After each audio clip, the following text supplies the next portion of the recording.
Tudo bem?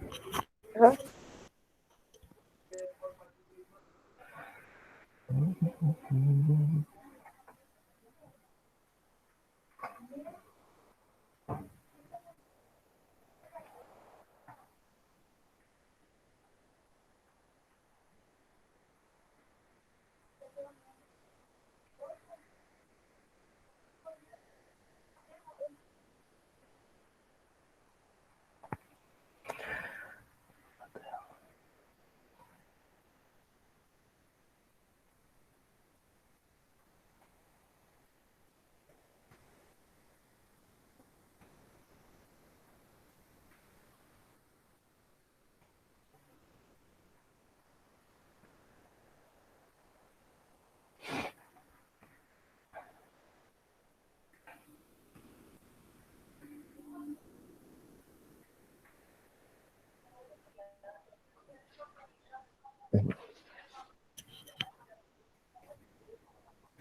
Bom dia. E aí, pessoal entrando. Eu sou. Tudo bem? Bom dia, Flor.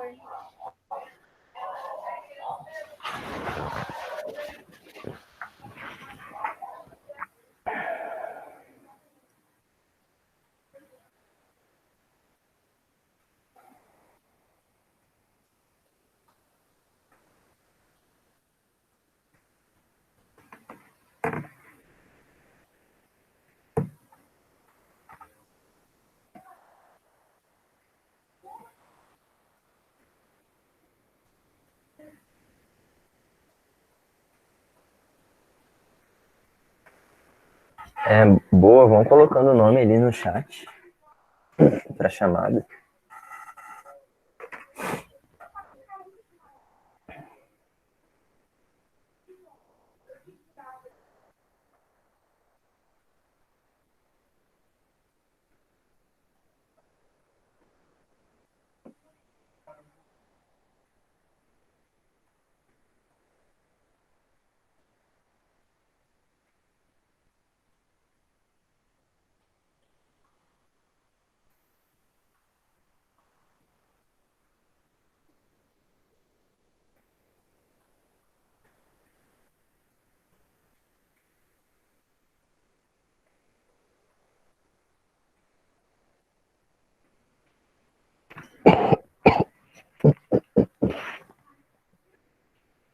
E aí, muito frio aí. Voltou a luz, voltou a internet, tudo. Não sei se alguém tava sem, né?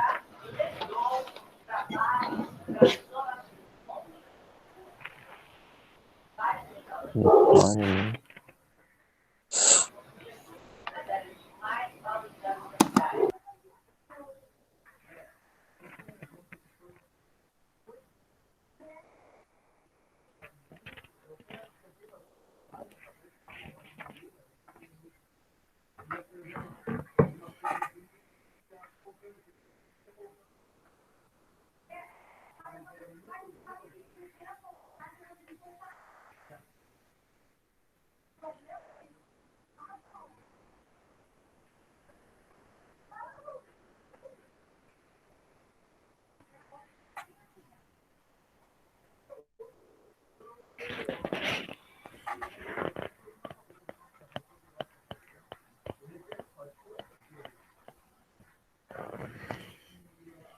Tá.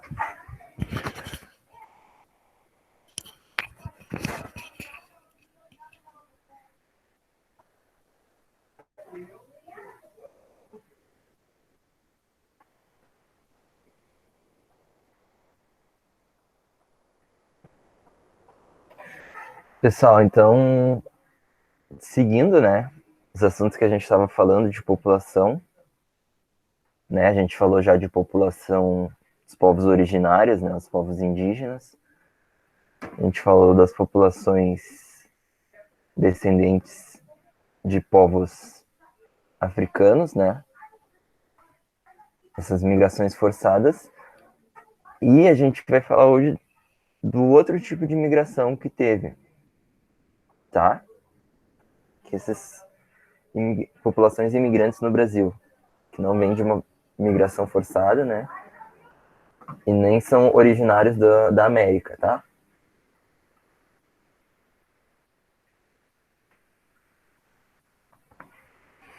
E daí aqui tem os períodos, né, de entrada dessas populações, né? Entre 1500 e 1808, ali uns 300 e poucos anos, né? Aproximadamente 500 mil portugueses entraram no Brasil, no território que hoje seria considerado o Brasil, né? Então, 500 mil portugueses, se a gente tinha uma estimativa lá anterior de 10 milhões de indígenas, né? E a outra estimativa aproximada de entrada de uns 4 milhões, mais ou menos, de africanos na condição de escravizados, certo? Então, esse número de portugueses é bem pouco representativo se a gente comparar, né? E daí tem um outro período ali, entre 1887 e 1930, onde entraram aproximadamente 4 milhões de imigrantes de vários outros países, né? De várias outras nacionalidades, tá? E daí essa imagem que está no fundo é da migração japonesa. Se vocês notarem ali o nome do barco, ó, Kosato Maru, ele várias pessoas no porto. Eu não sei que porto é esse, se eu não me engano é o Porto de Santos, tá? Teve um outro grande período de migração para o Brasil, tá? E daí quais são essas nacionalidades que entraram no território, né? Que fizeram parte, que migraram para cá?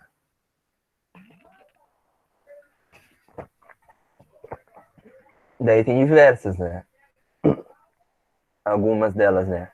Alemães, espanhóis, italianos, japoneses ali, portugueses, né? Que já tinha, russos, sírios e ali embaixo turcos, tá?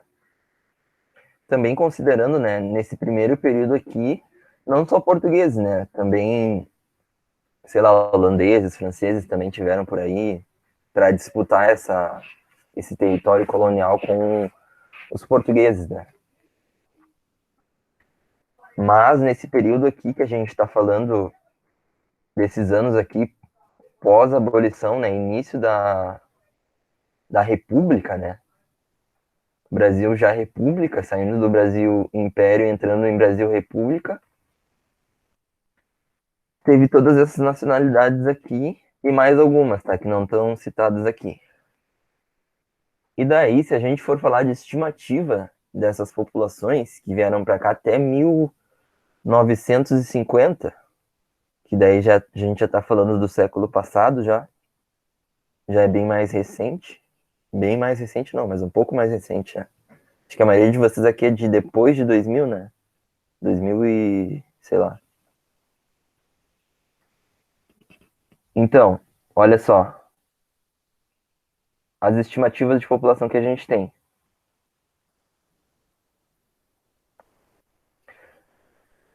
Aproximadamente, né, 1.500.000 italianos, 1.400.000 portugueses, ali tá 670.000 diversos, né, 600.000 espanhóis, alemães, japoneses e russos, né. De todas essas nacionalidades, daí juntando, né, claro que isso é uma estimativa, né, não tem como estimar com precisão esses números, tá. Com exatidão a gente não tem como estimar, assim como não tem como estimar as outras populações também que faziam parte, tá? Apesar de já ter censo, já ter o IBGE, né? Não o IBGE, mas um órgão semelhante ao IBGE nessas épocas, aí fazendo censos e tal. Vocês sabem que é IBGE, né? Instituto Brasileiro de Geografia e Estatística, certo? Então, a gente teve essa entrada massiva de migrantes, né, que contribuíram para que vieram aqui trabalhar, que vieram aqui em busca de melhores condições de vida, que contribuíram também culturalmente, né? Se a gente vê a diversidade cultural brasileira está muito ligada com essas diversos povos, né? Diversos matizes culturais e tal, que estão nessa mistura aqui no Brasil, né? Em diferentes regiões, mas no Brasil.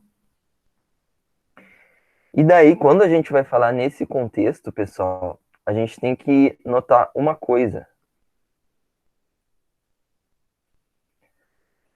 Quando a gente vai falar nesse contexto de 1800 e alguma coisa ali, final de 1800, início de 1900, alguma coisa ali, tá? Não se prender muito em data também, né?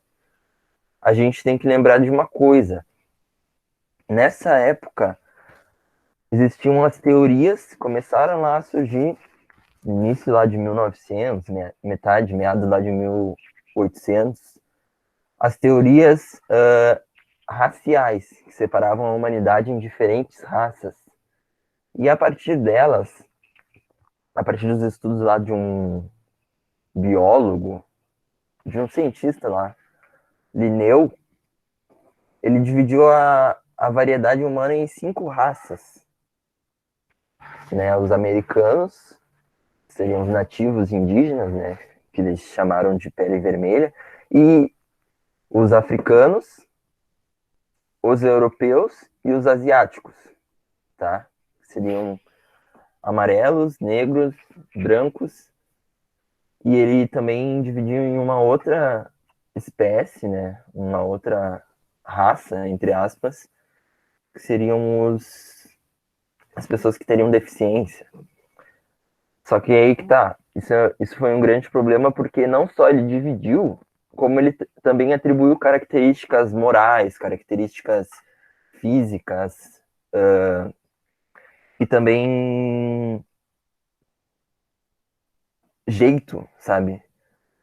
Por exemplo, ele atribuindo que os nativos americanos, né, os indígenas nativos, os povos originários da América, eles eram, eles tinham a característica de ser rudes, e daí ele, obviamente, ele atribuiu aos povos europeus a característica de ser inteligentes e fortes e sábios. Enfim, todas essas coisas. Que na realidade é uma pseudociência, né? Porque não tem nenhuma comprovação. E até porque hoje já se sabe que a categoria raça, ela não tem uma validade científica, né? Ela não é cientificamente válida. O que mais caberia seria o termo etnia, né? Que daí compreende uma variedade humana, né? Separada por grupos com características semelhantes e tal. Mas a partir dessas teorias que racializaram a humanidade em algumas raças ali, surge essa que é chamada de eugenia, tá? Que seria a seleção de seres humanos com base nas suas características hereditárias, tá? Essa teoria teria o objetivo de melhorar as gerações futuras, tá? Isso aí foi criado por um inglês, o Francis Galton, tá? E ela tem justamente esse objetivo, assim, melhorias genéticas, né, nas futuras gerações. E daí essa árvorezinha aqui é um símbolo de um encontro que teve lá. Deixa a gente ver ali, ó, biologia, genética, psicologia, antropologia, biografia, sociologia, religião, educação. Enfim, os caras pegaram, misturaram um monte de coisa ali e atribuíram características morais para os diferentes grupos humanos, tá? Que é uma... Foi isso que basicamente foi a base para todas as teorias racistas, né, dos anos posteriores,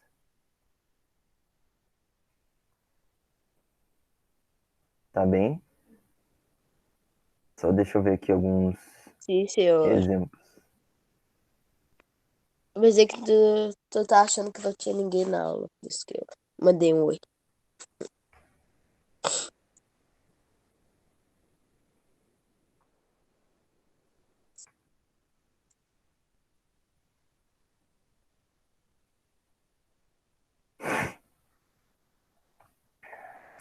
Ó, eu vou compartilhar uma outra tela aqui para vocês verem.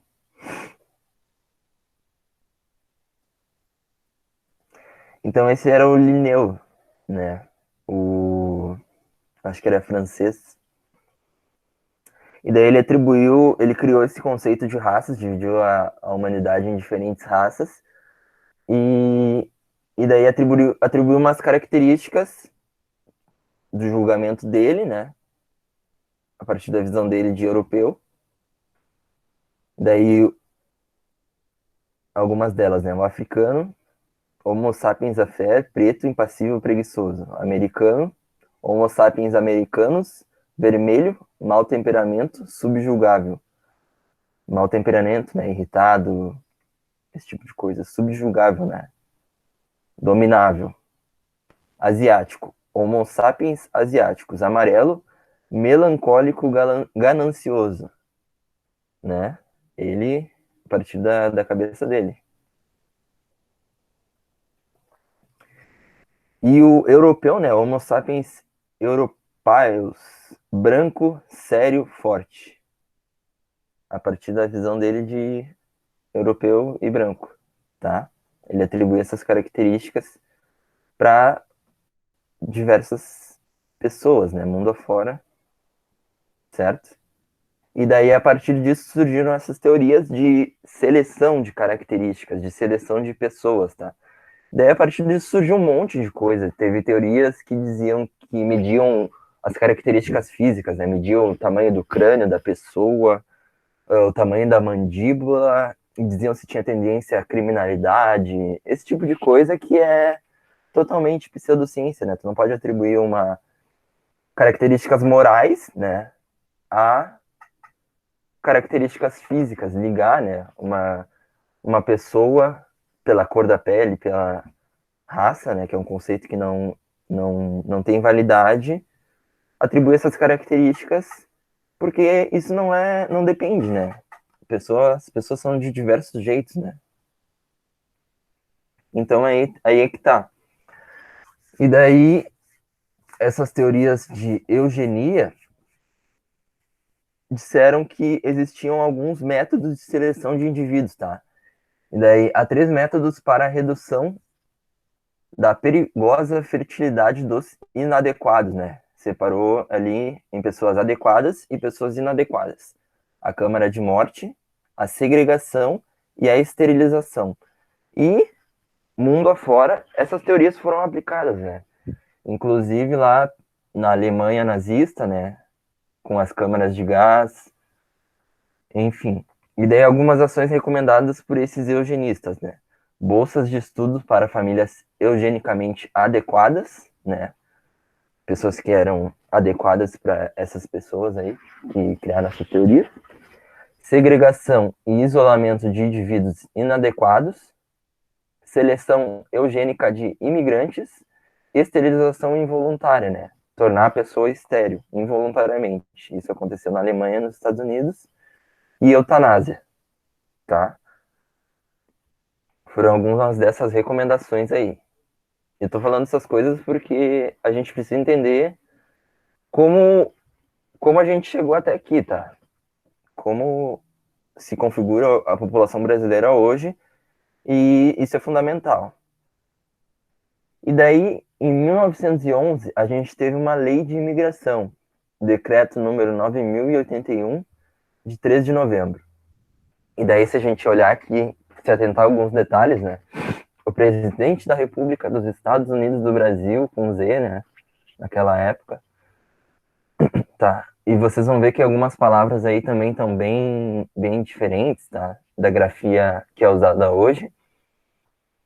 Resolve aprovar o regulamento do serviço de povoamento do Ministério do Estado da Agricultura, Indústria e Comércio e revoga as disposições em contrário. Então, o Brasil, ele teve essa lei, tá? Ele criou essa lei, o Estado brasileiro criou essa lei falando de migrações, certo? Vamos dar uma olhada então em alguns artigos. Eu não sei se vocês já chegaram a ler leis, mas é muito difícil, tá? É bem complicado. Deixa eu ver o que estão falando aqui no chat. Então, tá, beleza. Hermes da Fonseca, o presidente, tá, daquela época. E daí a gente tem essa lei de imigração. Eu destaquei ali algumas características, tá?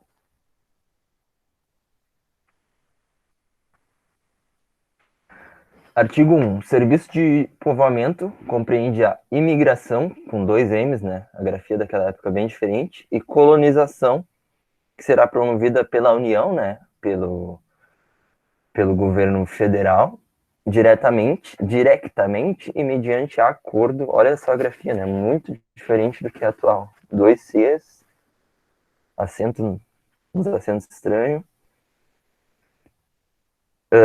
Enfim, governo dos estados, empresas de viação, empresas de ferrovias e fluvial, né? Companhias de barcos, enfim, de transporte fluvial. Tá. Artigo 2. Para o efeito desse artigo anterior, serão acolhidos como imigrantes estrangeiros menores de 60 anos que não sofrendo de doenças contagiosas, não exercendo profissão ilícita e nem reconhecidos como criminosos, desordeiros, mendigos, vagabundos, dementes ou inválidos, chegarem aos portos nacionais com passagens de segunda ou terceira classe, à custa da União, dos Estados ou de terceiros. E os que, em igualdade de condições, tendo pago suas passagens, quiserem gozar dos favores concedidos aos recém-chegados. Então, ali, né, o Brasil, ele aceitava essas pessoas desde que eles não tivessem doenças contagiosas, não exercessem profissões ilícitas, nem sendo reconhecidos como criminosos, desordeiros, mendigos, vagabundos, dementes ou inválidos, né? Muitas categorias aí para análise, né?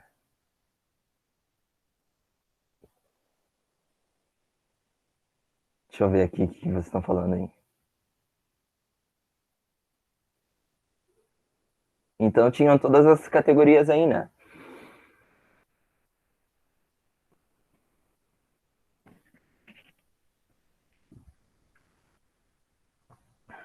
Que foram criadas, né? Para dizer quem poderia entrar como imigrante e quem não poderia, né?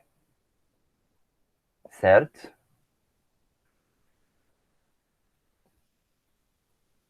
E o artigo 5 ali.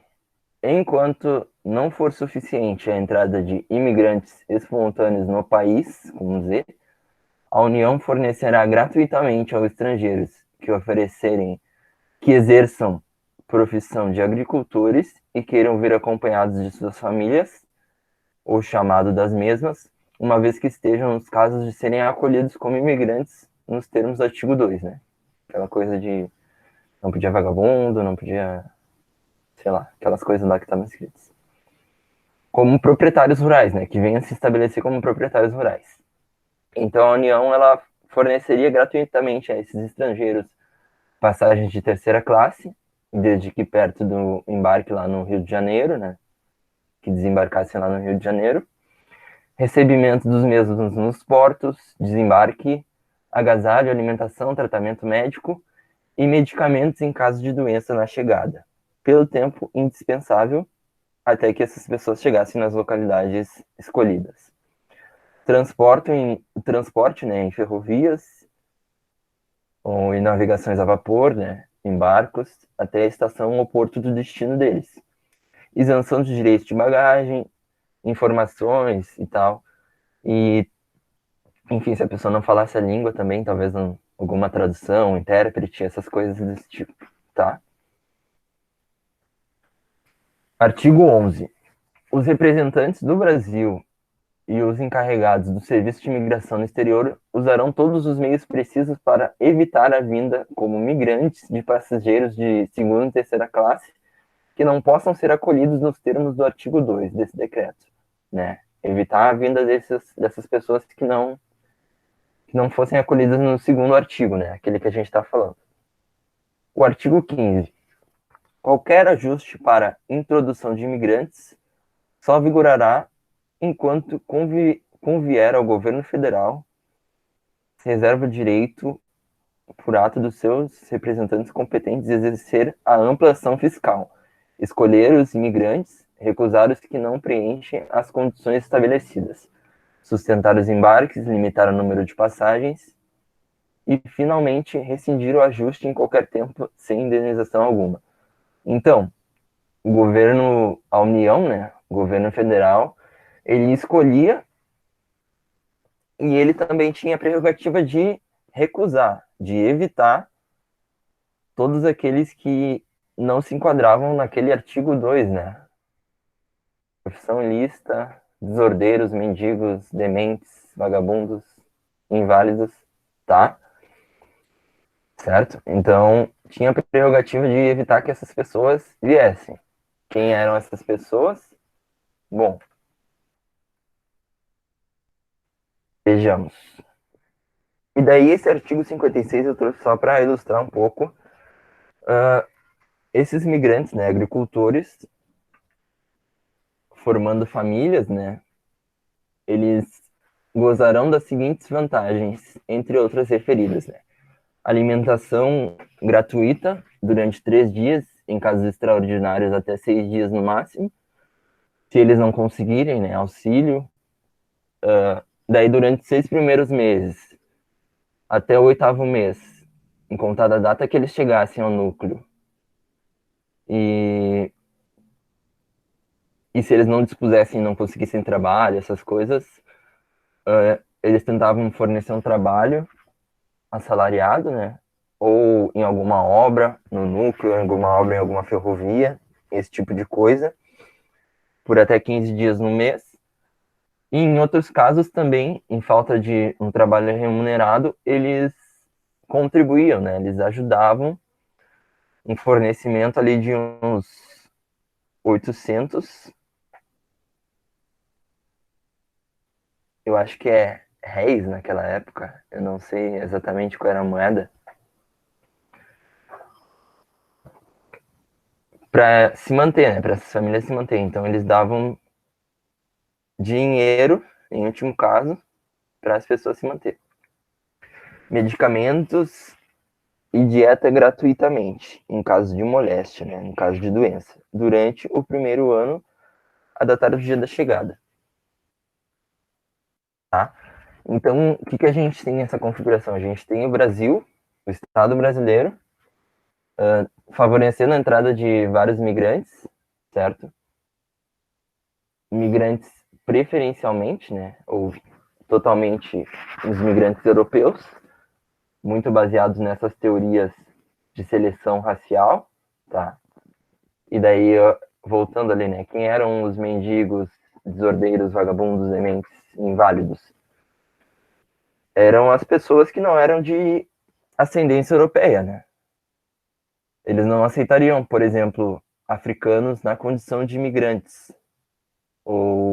E muitas vezes, no início também não aceitavam os asiáticos, né? Segundo lá a teoria do Linneu, né? Que também colocou os asiáticos lá numa categoria. Então, a partir da análise dessa lei e das políticas de Estado, a gente vê que o Brasil, o governo brasileiro, o Estado brasileiro, ele favoreceu a vinda de imigrantes europeus com a intenção, e daí a gente olha esse gráfico aqui, as estatísticas de povoamento, né? Com a intenção de embranquecer a população, que naquela época era formada basicamente por pessoas pretas e indígenas, e alguns portugueses, né, alguns brancos.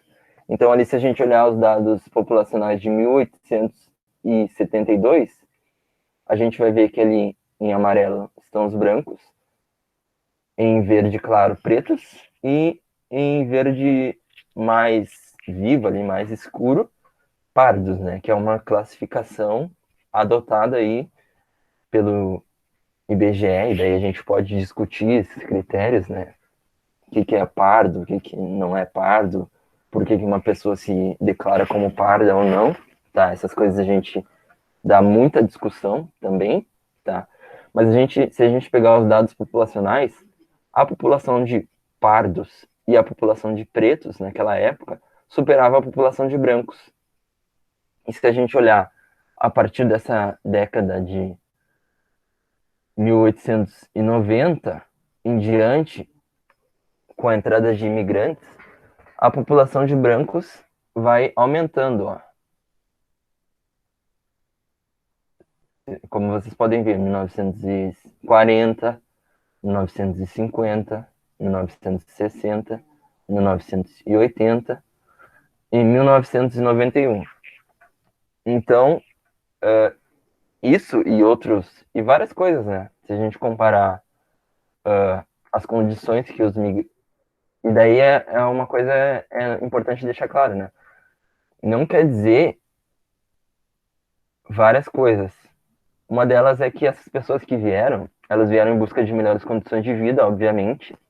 Elas trabalharam muito duro para conseguir as coisas, mas também, se a gente for parar para comparar, né? É chegar nessa aqui, ó, segregação, isolamento de indivíduos inadequados, né? As populações negras, os ex-escravizados que viviam aqui, passaram por esse processo de segregação e isolamento, e até hoje, né? Seleção eugênica de imigrantes, tá? Então, se a gente parar para ver, as pessoas que chegaram, os imigrantes, principalmente os imigrantes europeus que chegaram, eles receberam vários benefícios, né?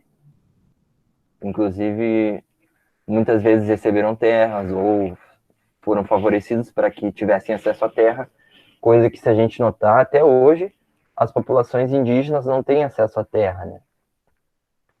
As populações negras, até hoje, não têm acesso à terra.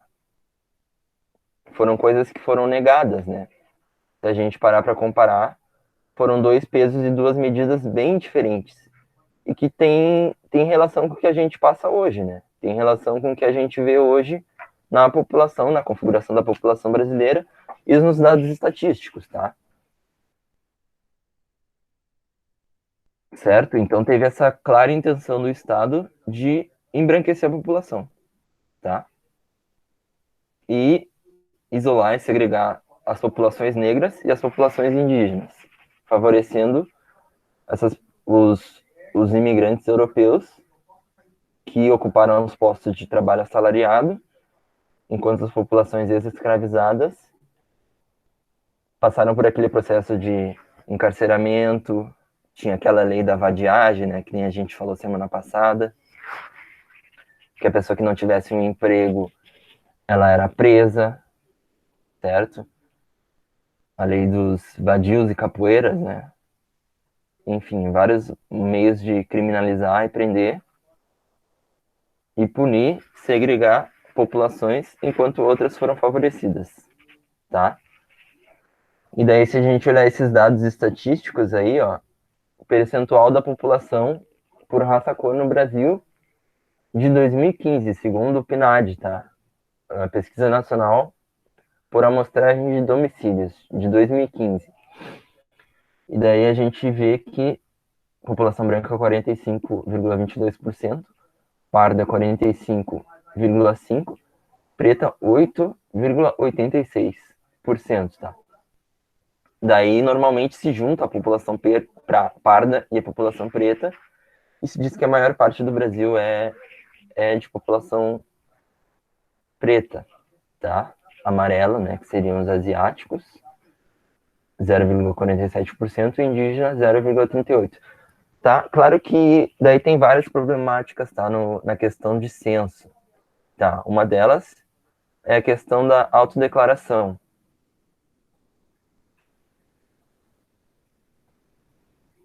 Certo? Então hoje, se era para ter o censo esse ano, né?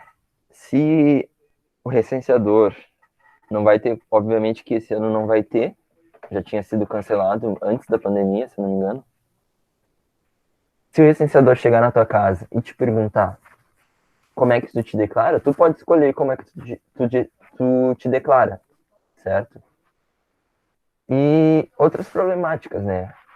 A questão do pardo, ela é uma questão bem problemática, porque ela tá ligada com muitas coisas, né? O Brasil também é um país de miscigenação, né? Onde esses povos se misturaram inicialmente a partir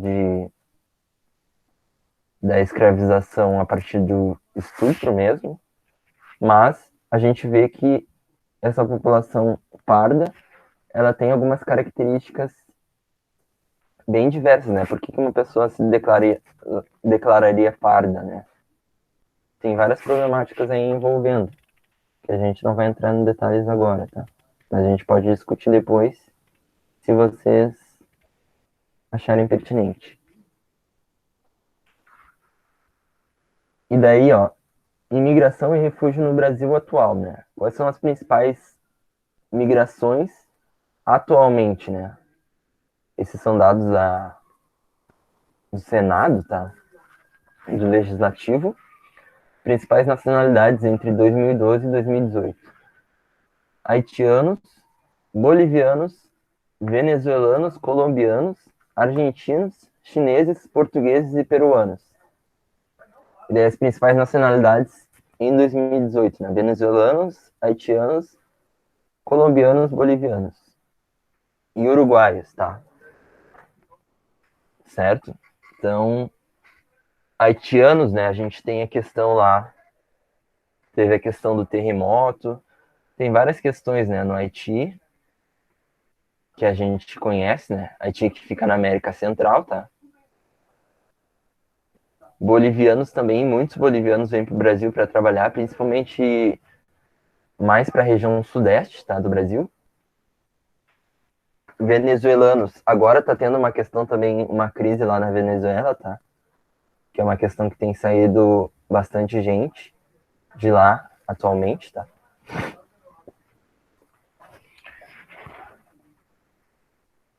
E daí, por que a gente está falando sobre isso? Para entender como se configura, né? Como é formado a população brasileira, o povo brasileiro. Se a gente olhar com atenção, a gente tem diversos matizes, né, culturais no Brasil. E daí essas duas ilustrações, eu passei com uma atividade, né, para vocês. Essa aqui é uma obra da Tarsila do Amaral, certo? Ela se chama Operários, tá? E ela mostra, olha só, diversos rostinhos, né? Diversas pessoas muito diferentes, de cores diferentes, com traços diferentes, com jeitos diferentes, com peles, com cabelos diferentes, tá? Texturas, enfim. A gente consegue notar traços asiáticos, negros, pessoas mais brancas, pessoas com características indígenas, a gente também nota, certo? E essa segunda obra é do grafiteiro, o Cobra, tá?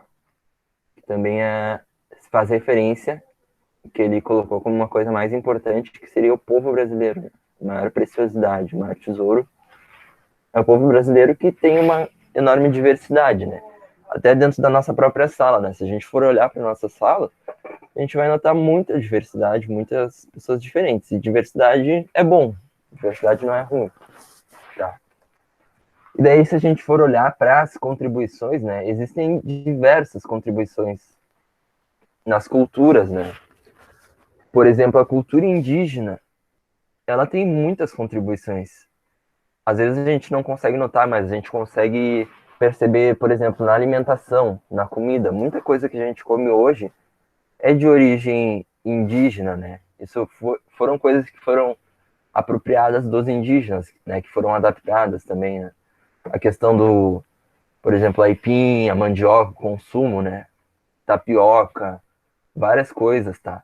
Se a gente parar para ver o nome dos rios, pessoal, o nome dos rios do Rio Grande do Sul, sei lá, Rio Gravataí, Rio Jacuí, todos esses nomes de rios e nomes de plantas e o uso dessas plantas, eles vêm dos povos originários, tá? Dos povos indígenas. Gravataí é o rio dos Gravatás. Jacuí é o Rio dos Jacus, entendeu? São nomes de peixes, são nomes de espécies, tá? Que eram conhecidas, tá? Que vêm das línguas indígenas, que vêm das etnias indígenas e que foram adaptados. As matrizes africanas também, práticas religiosas, dança, música, culturalmente, né? A gente vê muitas matrizes africanas presentes nas músicas, principalmente aquelas que são ritmadas por tambor, esse tipo de elemento, tá? Se a gente pegar a batida do funk, por exemplo, aquela tum tchá tchá tum tchá, isso é batida no maculelê, que é do tambor, certo? Além de alimentação, o uso de muitos alimentos que as pessoas também trouxeram de África, certo? Vestimenta, a língua. A língua é uma coisa também que a gente nota, né? Que existem várias variações, né? Mas muitos elementos também vêm de matriz africana, de matriz indígena, que se misturaram lá com o português, dos colonizadores, e também dos novos migrantes, né? São Paulo, por exemplo, tem um bairro que se chama Liberdade, que é um bairro asiático, que tem lojas, e que uma vez eu fui para São Paulo e em São Paulo tem muitas pessoas asiáticas. Assim, eu nunca tinha visto com características asiáticas, né? Brasileiros, mas com características de japoneses, enfim. E o que a gente pode referir, né? Diversidade é bom. Essa mistura, essa coisa que a gente tem no Brasil, ela é especial, ela é única. Coreano, eu provavelmente tinha. Tá, muito provavelmente tinha, mas eu não sabia ali distinguir e tal. E daí, o que a gente tem? Aquela atividade que eu passei para vocês,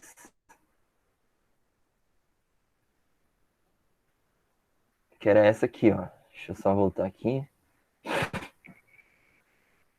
Você está indo aqui. Tá indo.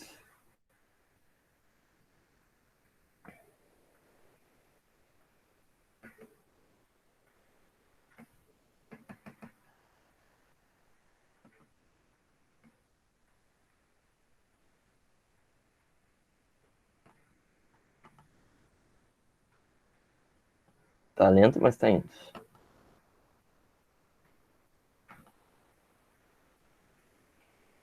Aquela atividade que eu passei para vocês, que era a atividade número 5.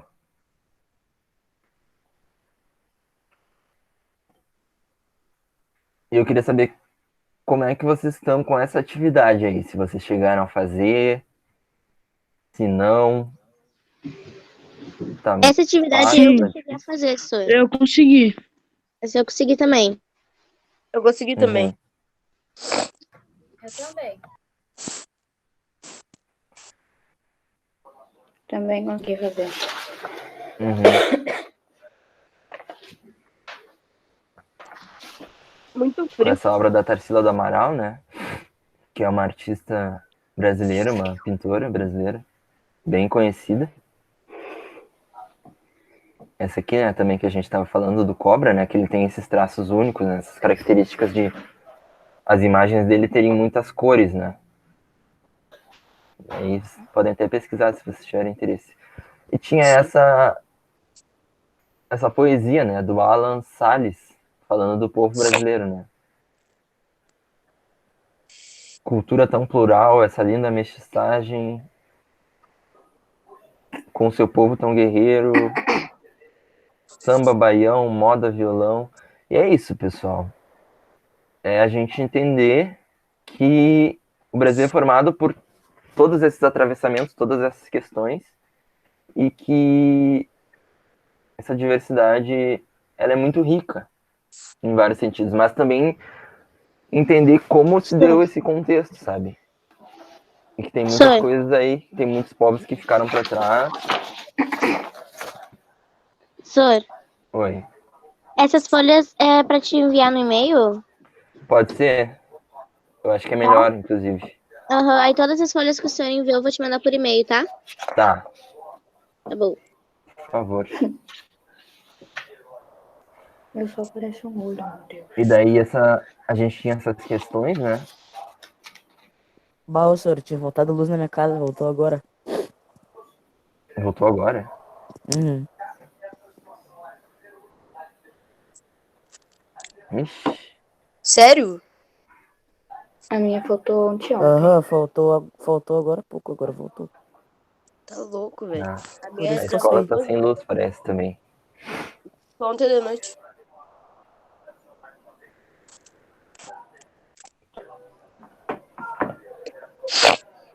Dá pra mandar pelo WhatsApp também, tá? Pelo número que tá ali no grupo.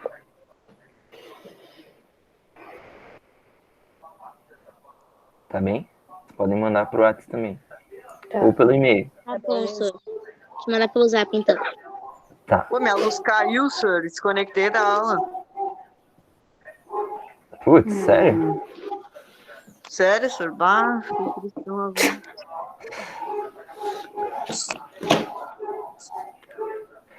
Ali, né, um mini texto, né? De no máximo 10 linhas, Assim. Ah, eu fiz isso daí, retratando, ó. né, essas obras. O que isso faz vocês pensarem, o que faz vocês refletirem. E uma releitura, né, de alguma dessas obras, ou uma obra autoral, né, de vocês. Chegaram a fazer o desenho? O microfone. Eu sei que tem desenhistas aí na turma. Né? Eu não sou um deles. Eu consegui Nem fazer eu. isso. Aí já foi estranho. Tudo é treino, tudo é treino. Nem comprei no senhor, eu comprei.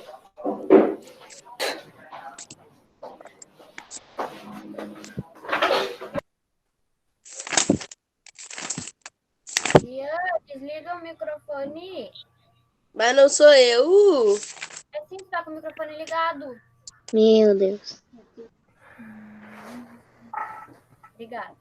Pessoal, vocês sabiam que o chimarrão, por exemplo, só pegando um exemplo, o chimarrão, ele vem do mate, da erva mate, né? E ela tem origem guarani, dos indígenas guarani. Meu tio me contou essa daí. Ah, é? Uhum. Ele toma faz anos e me contou essa daí.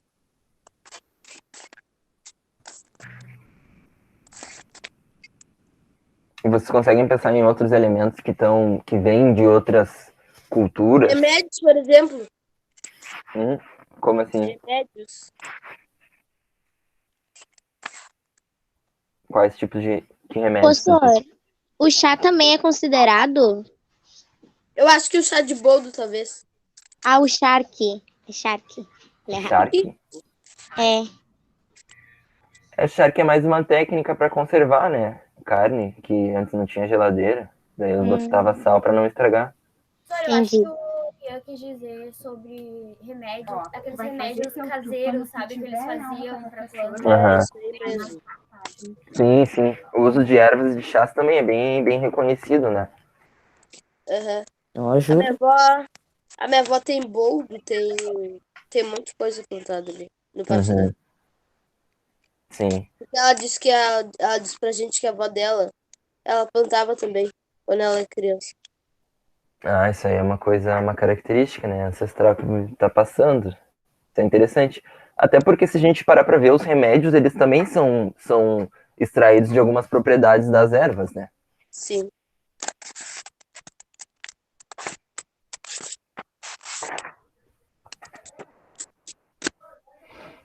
E a gente também consegue notar em comida, sabe? Em várias coisas. Eu gosto muito de comida.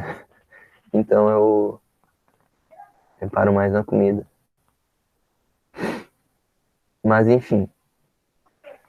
Por hoje era isso. Vocês têm alguma dúvida? Não. Não. Não. Tá. Era isso. Então tá. Tchau. Eu não gostei de ter Tchau, mudado tchau. as aulas de lugar. Bom dia. É. Ah, Também não, bata louco. a professora de educação física precisava mudar, daí a gente acabou É que, tipo, trocando. soro, já tava acostumado, entendeu? Uhum, Colocar sim. ficou muito por planejamento também da professora. Tava até achando que hoje era educação física, tava com uma toda. Eu botei até tênis. Bah, Bah, Aqui eu tô só bem criar deitado. aqui. Fizeram sessão de palhaço, nossa. Sem corações. Tô deitado, azar. Alô, até preguiçoso. Sou mesmo, Eu com tô aqui orgulho. sentado no frio aqui, ó. Eu também tô. Ah, somos Azar o dois, teu. Ian. Azar o Somos teu. dois. Sentado no frio. Azar Meu o teu. que eu quase congelando. E o cara veio me dizer que tá deitadinho. Ah, vai Aham. queria Seu estar povo. também. Azar. Ai, Já mandaram. Ah, não. que, Duda? Nada.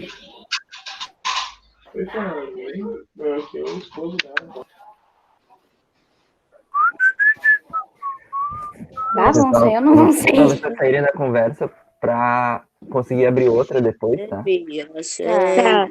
Tchau, Sor. Tchau. Tchau, Quero tchau. ter você todas as manhãs. Tá, deu, tchau. Tchau, Sor.